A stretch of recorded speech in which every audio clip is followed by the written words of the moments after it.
Hello my dear students, जैसा कि आप सब जानते हैं हमने लास्ट दो क्लासेस में इंट्रोडक्शन ऑफ सॉलिड्स स्टडी किया है और सेकेंड क्लास में हमने टाइप्स ऑफ सॉलिड स्टडी किया है और आज हम डिस्कस करने वाले हैं types of crystalline solids. So चलिए स्टार्ट करते हैं।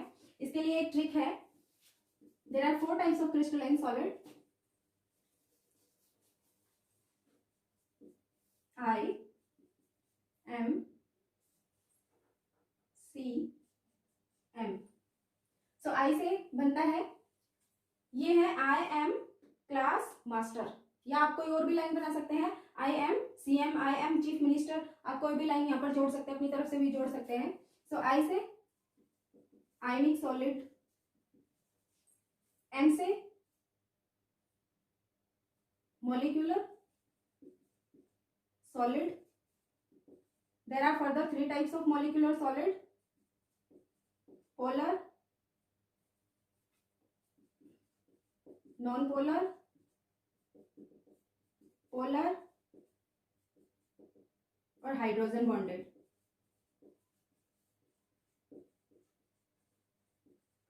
थर्ड जो टाइप है क्रिस्टलाइन सॉलिड का, कोवैलेंट सॉलिड, और एम से लास्ट एम से मेटालिक सॉलिड। ओके, सो इनको वन बाय वन डिस्कस करते हैं, इनकी क्या क्या प्रॉपर्टीज होती है एक टेबल के थ्रू, और उस टेबल में ये पूरा टॉपिक कवर हो जाएगा। देखिए, जो फर्स्ट प्रॉपर्टी हम यहाँ पर डिस्कस करेंगे वो है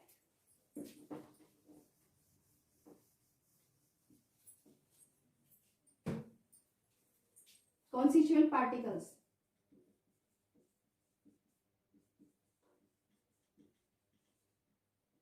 अब देखिए, नाम से ही पता लग रहा है कि आयनिक सॉलिड, आप 11th क्लास में भी इसके बारे में पढ़ के आए होंगे। आयनिक सॉलिड मींस आयन से बने हुए होते हैं। आयन्स 2 तरह के होते हैं, कटायन और अनायन। सो हम यहाँ पे कह सकते हैं कि इसके जो कॉन्स्टिट्यूएंट पार्टिकल्स होते हैं वो कटायन और अनायन होते हैं। ओके, अब देखिए मॉलिक्यूलर सॉलिड में नॉन पोलर, तो नॉन पोलर में मेनली जो कॉन्स्टिट्यूएंट पार्टिकल्स होते हैं वो नोबल गैसेस और नॉन पोलर मॉलिक्यूल्स होते हैं।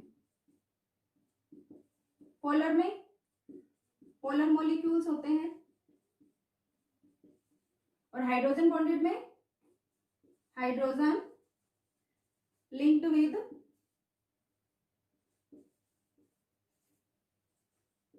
non-metals like F, Cl, O, etc. अब आती है बारी कोवैलेंट सॉलिड की। कोवैलेंट सॉलिड की कॉन्स्टिट्यूएंट पार्टिकल क्या होते हैं? एटम्स होते हैं। और मेटालिक सॉलिड की constituent particle metallic solid. Metallic solid means metals, और मेटल्स क्या होती है? मेटल्स के पास ढेर सारे इलेक्ट्रॉन्स होते हैं। सो यहाँ पर इलेक्ट्रॉन्स की कमी नहीं होती, तो हम इसको कर्नेल्स भी बोल सकते हैं और सी ऑफ फ्री इलेक्ट्रॉन्स भी बोल सकते हैं। सो सी ऑफ फ्री, या मोबाइल भी बोल सकते हो, इलेक्ट्रॉन्स या फिर कर्नेल्स। ओके, ये आपकी समझ आ गया। आप साथ साथ इनके नोट्स भी बना सकते हो चाहो तो। अब नेक्स्ट जो प्रॉपर्टी यहां पर हम डिस्कस करने वाले हैं वो है nature of bonding. In constituent particles के बीच में जो बॉन्डिंग होती है वो किस तरह की होती है, कौन कौन से फोर्सेस इसमें होते हैं, तो वो देखेंगे हम। देखिए, यहाँ पर आयनिक सॉलिड है, आयंस हैं, इलेक्ट्रिसिटी मोल्टेन स्टेट में जनरेट करते हैं, तो यहाँ पर जो फोर्स होता है वो इलेक्ट्रोस्टैटिक फोर्स होता है।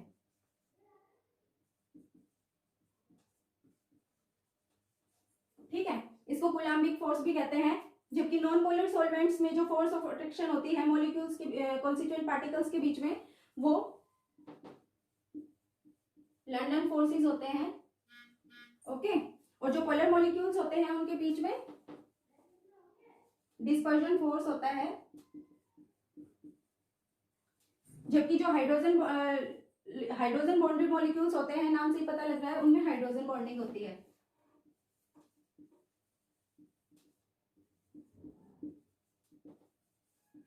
ओके स्टूडेंट्स, कोवेलेंट सॉलिड्स में जो बॉन्डिंग होती है वो कोवेलेंट बॉन्ड होता है।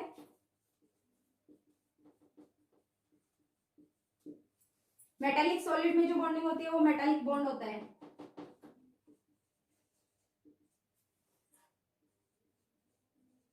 ओके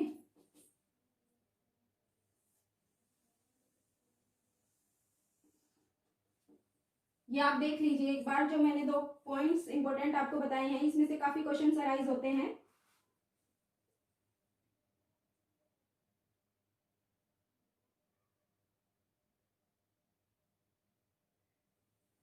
अब जो थर्ड जो टॉपिक हम देखेंगे यहाँ पर वो होगा इसके एग्जाम्पल्स।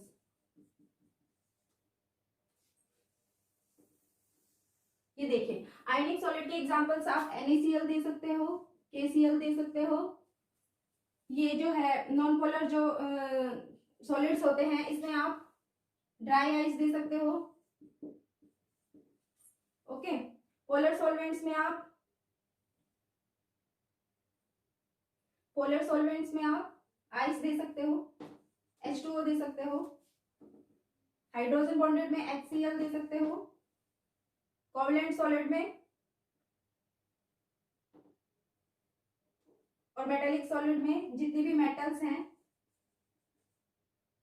और अलॉयज हैं वो आती हैं। कोवेलेंट सॉलिड में आप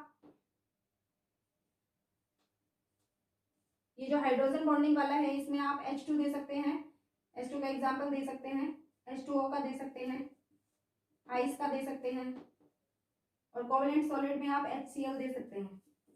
ओके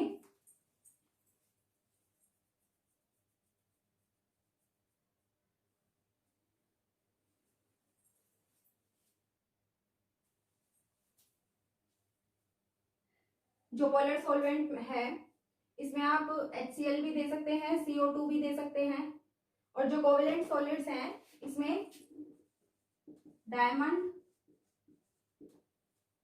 और ग्रेफाइट भी दे सकते हैं। एक्सेप्शनल है ये क्योंकि ये सॉफ्ट होता है और ये हार्ड होते हैं, और जो होते हैं ये डायमंड जो होता है ये हार्ड होता है जबकि ग्रेफाइट सॉफ्ट होता है। ओके तो ये टॉपिक यहाँ पर कंप्लीट हो जाता है। अब देखिए जो नेक्स्ट जो हम देखेंगे इसकी प्रॉपर्टी वो क्या होगी, फिजिकल नेचर। इनका फिजिकल नेचर कैसा होता है।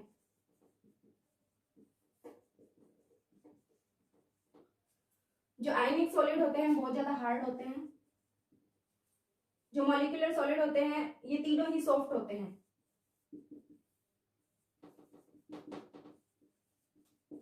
ओके, कोवेलेंट सॉलिड हार्ड होते हैं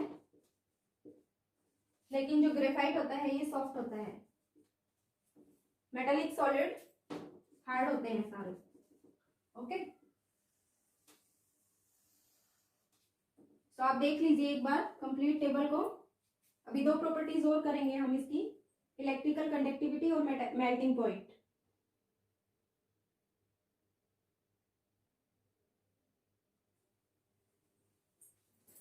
तो चलिए electrical conductivity.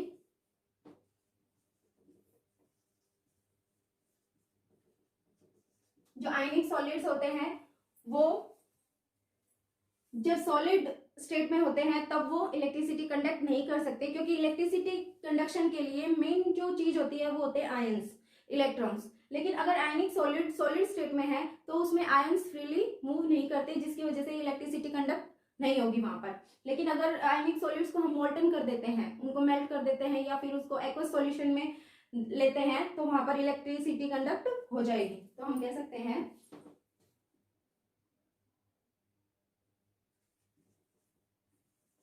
Non conductor, insulator in solid state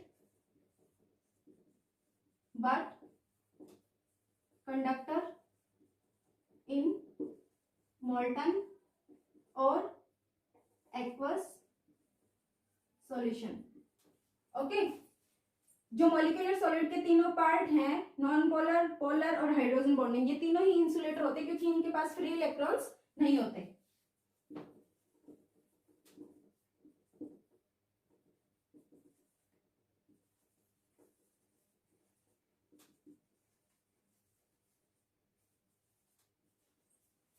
अब देखिए कोवेलेंट सॉलिड इंसुलेटर होगा या कंडक्टर होगा। जो कोवेलेंट सॉलिड होते हैं उनमें भी एक्सेप्शनल केस है कि ग्रेफाइट सिर्फ कंडक्टर होगा और डायमंड कंडक्टर नहीं होगा। सो डायमंड यहाँ पर ये मेनली इंसुलेटर होते हैं, लेकिन इनमें ग्रेफाइट एक ऐसा है जो कंडक्टर होता है, क्योंकि इसके पास फ्री इलेक्ट्रॉन्स होते हैं। इसका जो स्ट्रक्चर होता है 3 डायमेंशनल स्ट्रक्चर, उसमें कार्बन की 3 लेयर्स होती हैं और कार्बन को अपनी वैलेंसी कंप्लीट करने के लिए वो अपने साथ 4 कार्बन अटैच करता है। तो उसके जो 3 कार्बन होते हैं वो दूसरे ग्रुप के साथ अटैच होते हैं, बॉन्डेड होते हैं, जबकि उसका एक फोर्थ जो कार्बन होता है वो फ्री रहता है, जिसकी वजह से हर एक मॉलिक्यूल के साथ एक एक कार्बन फ्री होता है और वही कार्बन वही इलेक्ट्रॉन, उसका जो फोर्थ इलेक्ट्रॉन है वो रिस्पॉन्सिबल रहता है इलेक्ट्रिकल कंडक्टिविटी के लिए। सो हम कह सकते हैं कि ग्रेफाइट कंडक्टर होता है इलेक्ट्रिसिटी का। मेटालिक सॉलिड गुड कंडक्टर होते हैं इलेक्ट्रिसिटी के, क्योंकि इनके पास बहुत ज्यादा इलेक्ट्रॉन्स होते हैं free.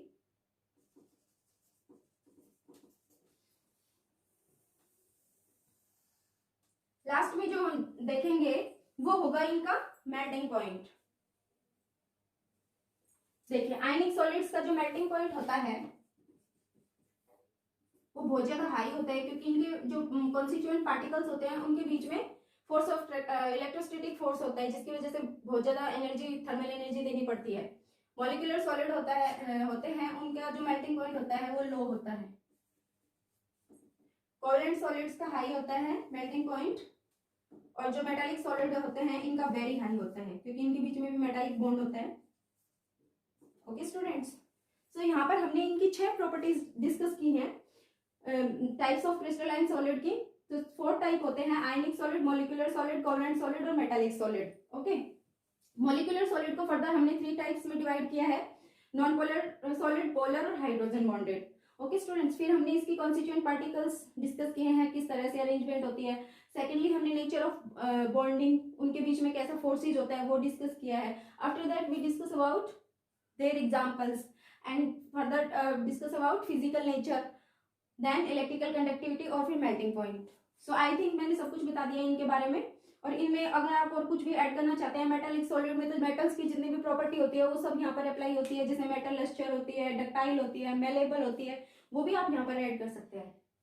Okay students, so I think ये टॉपिक बिल्कुल क्लियर हो गया होगा। इसमें से काफी क्वेश्चंस बनते हैं, इसमें से किसी भी एक टॉपिक के ऊपर आपसे क्वेश्चन पूछा जा सकता है। आयनिक सॉलिड क्या होते हैं, उनकी प्रॉपर्टीज क्या होती है, एग्जाम्पल क्या होते हैं, या उनमें इलेक्ट्रिकल कंडक्टिविटी किस तरह से होती है, इनमें से किसी पे भी क्वेश्चन बन सकता है।